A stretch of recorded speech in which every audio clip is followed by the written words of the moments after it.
படைத்தான் இறைவன் உனையே மலைத்தான் உடனே அவனே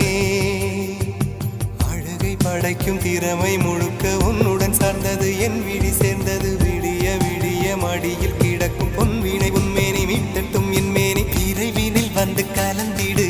வீரல் பட மெல்ல காணிந்திடு உடல் மட்டும் இங்கு கிடக்குது உடன் வந்து நீயும் உயிர் கொடு பல்லவன் சிற்பிகள் அன்று